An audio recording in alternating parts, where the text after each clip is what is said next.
ಒಟ್ಟು ಮಾನ್ಯ ಸಭಾಧ್ಯಕ್ಷರೇ ಸುಮಾರು 8,000 ಹುದ್ದೆಗಳು ಕೃಷಿ ಇಲಾಖೆ ಒಂದರಲ್ಲಿ ಖಾಲಿ ಇದೆ. ಮೋರ್ ದೆನ್ 60% ಹುದ್ದೆ ಕೃಷಿ ಇಲಾಖೆ ಒಂದರಲ್ಲಿ ಖಾಲಿ ಇದೆ. ಕೃಷಿ ಇಲಾಖೆಯಲ್ಲಿ ಇಷ್ಟೆಲ್ಲ ಹಣ ಇಡ್ತಿರಲ್ಲ, ರೈತರ ಬಗ್ಗೆ ಕಾಳಜಿ ಅಂತೀರಿ. 8,000 ಹುದ್ದೆ 60% ಖಾಲಿ ಇದ್ರೆ ಏನು ಕೃಷಿ ಇಲಾಖೆಯಲ್ಲಿ ಏನು ಅಸಿಸ್ಟೆಂಟ್ ಡೈರೆಕ್ಟ್ರು ಬಿಟ್ಟರೆ ಬಾಕಿ ಹುದ್ದೆಗಳೆಲ್ಲ ಪೂರ್ತಿ ಖಾಲಿ ಇದೆ ಅಂತ ಹೇಳ್ಬೇಕಾಗುತ್ತೆ. ಅಸಿಸ್ಟೆಂಟ್ ಡೈರೆಕ್ಟ್ರೇ ಕಸ ಗುಡಿಸೋ ಪರಿಸ್ಥಿತಿ ಬಂದಿದೆ. ಮಾನ್ಯ ಸಭಾಧ್ಯಕ್ಷರೇ, ಅದೇ ರೀತಿ ತೋಟಗಾರಿಕೆ ಇಲಾಖೆ ನಮ್ಮಲ್ಲಿ ರೈತರಿಗೆ ಕೃಷಿ ತೋಟಗಾರಿಕೆ ಎರಡು ಮೇಜರ್.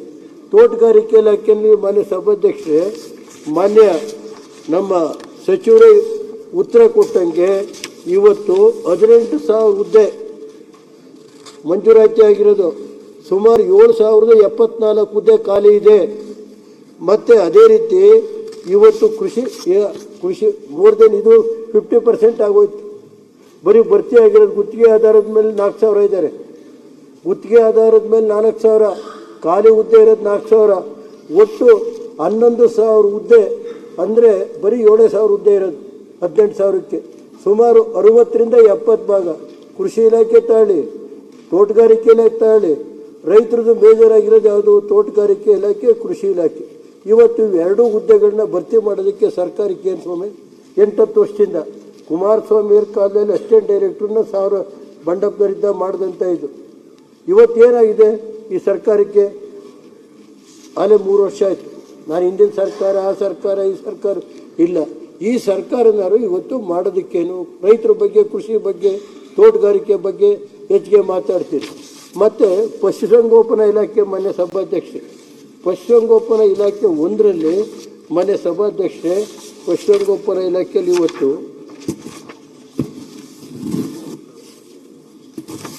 ಅದರಲ್ಲಿ ಪಶುಸಂಗೋಪನಾ ಇಲಾಖೆಯಲ್ಲೂ ಮಾನ್ಯ ಸಭಾಧ್ಯಕ್ಷೆ, ಉದಾಹರಣೆಗೆ ತೋಟಗಾರಿಕೆ ಆಯಿತು, ಅದರಲ್ಲೂ ಮೋರ್ ದೆನ್ 50% ಮೇಲೆ ಖಾಲಿ ಇದೆ.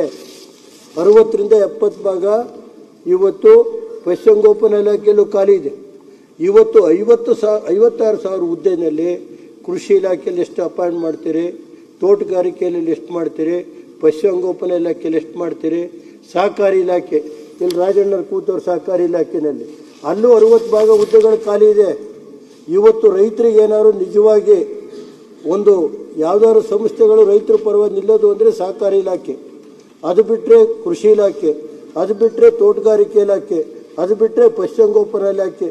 ಇವು ಈ 4 ಹುದ್ದೆಗಳಲ್ಲಿ ಇವತ್ತು 56,000 ಜನದಲ್ಲಿ 56,000 ಜನ ಹುದ್ದೆಗಳನ್ನ ಭರ್ತಿ ಮಾಡ್ತೀವಿ ಅಂತೀರಿ. ಎಷ್ಟು ಹುದ್ದೆಗಳನ್ನ ಭರ್ತಿ ಮಾಡ್ತೀರಿ? ಯಾವ ಕಾಲಮಿತಿ ಒಳಗೆ ಮಾಡ್ತೀರಿ?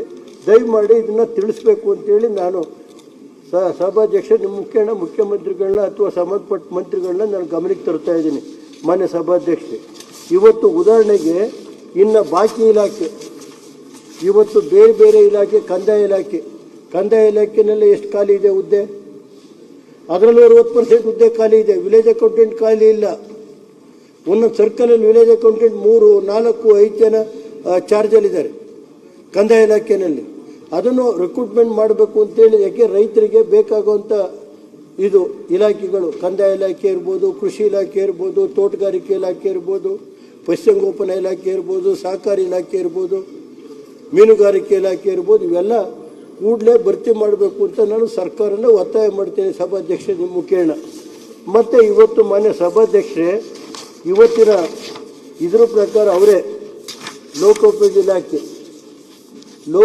ಇಲಾಖೆ ಒಂದರಲ್ಲಿ ಮಾನ್ಯ ಸಭಾಧ್ಯಕ್ಷರೇ ಸುಮಾರು 23-24ನೇ ಸಾಲಿನಿಂದ ಇಲ್ಲಿಯವರೆಗೆ 8,000 ಕೋಟಿ ಬಿಲ್ಲು ಖಾಲಿ ಇದೆ.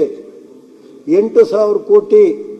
ಅದರಲ್ಲಿ ಸುಮಾರು ಇವತ್ತು ಹಿಂದಿನ ಸರ್ಕಾರದ್ದು, ಆ ಸರ್ಕಾರದ್ದು, ನಾನು ಮಂತ್ರಿ ಇದ್ದಾಗ, ನಾನು ಮಂತ್ರಿ ಬಿಡೋ ದಿವಸ ಬಿಡುಗಾಸನ್ನು ನಾವು ಖಾಲಿ ಇಲ್ಲ ಎಲ್ಲ ಇವತ್ತು ಏನು ಆ ಬಿಲ್ಗಳು ಬಾಕಿ ಇತ್ತು ಅದನ್ನು ಸಂಪೂರ್ಣ ಬಿಲ್ಲನ್ನು ನಾವು ಕೊಟ್ಟಿದ್ದು ನಮ್ಮ ಸರ್ಕಾರ ಇದ್ದಂಥ ಕಾಲದಲ್ಲಿ. ಇವತ್ತು ನಾನು ಹಿಂದಿನ ಸರ್ಕಾರದ್ದು, ಆ ಸರ್ಕಾರದ್ದು ಅಂತ ನಾವು ಹೇಳೋದು ಬೇಡ. ಇವತ್ತು 8,000 ಬಿಲ್ಲನ್ನು ಯಾವಾಗ ಕೊಡ್ತೀರಿ? ಆ ಕುಟುಂಬಗಳು ಇವತ್ತು ಬಡ್ಡಿ ಗಿಡ್ಡಿ ತಂದು ಇವತ್ತು ಸಾಲ ಮಾಡಿ ಇವತ್ತು ಸುಮಾರು ಅದರಲ್ಲಿ ಮೇಜರಾಗಿ 8,500 ಕೋಟಿ ಬಿಲ್ಲ ಬಾಕಿ ಪೆಂಡಿಂಗ್ ಇದೆಯಲ್ಲ ಮೊನ್ನೆ ಸಭಾಧ್ಯಕ್ಷರೇ, ಅದರಲ್ಲಿ ಸಣ್ಣ ಪುಟ್ಟ ಗುತ್ತಿಗೆದಾರರಿದೆ. ಕೊಡಿ ಅವ್ರಿಗೆ. ಯಾವ ಆಧಾರದ ಮೇಲೆ ಕೊಡ್ತೀರಿ? ಸೀನಿಯಾರಿಟಿ ಮೇಲೆ ಕೊಡ್ತೀರೋ ಅಥವಾ ಯಾರೋ ರೆಕಮೆಂಡೇಶನ್ ಮೇಲೆ ಕೊಡ್ತೀರೋ? ಯಾವ ಆಧಾರದ ಮೇಲೆ ಕೊಡ್ತೀರಿ ಹೇಳಿ? ಇವತ್ತು ಲೋಕೋಪಯೋಗಿ ಇಲಾಖೆ ಒಂದರಲ್ಲಿ ರಸ್ತೆಗಳು ಈಗ ಮಾಡೋದು ಬಿಡೋದು ಆಮೇಲೆ ಬೇರೆ ವಿಷಯ. ನೀವು ಮಾಡೋದಾರು ಮಾಡಿ ಬಿಡೋದಾರು ಬಿಡಿ. ನಾನು ಅದ್ರ ಬಗ್ಗೆ ಇವತ್ತು ಮಾನ್ಯ ಮುಖ್ಯಮಂತ್ರಿಗಳಿಗಾಗಲೇ ರಾಜ್ಯ ಮೂಲಭೂತ ಸೌಕರ್ಯ ಅಭಿವೃದ್ಧಿಯಿಂದ 4,000 ಕೋಟಿ ಮೂಲ ಸೌಕರ್ಯ 2ನೇ ಅಂತ ಕಾಮಗಾರಿ ತರ್ತೀವಿ ಲೋಕೋಪಯೋಗಿ ಇಲಾಖೆಯಲ್ಲಿ ಇರ್ತೀರಿ. ಇರೋ ಬಿಲ್ಲನ್ನು ಯಾವ ಕೊಡ್ತೀರಿ?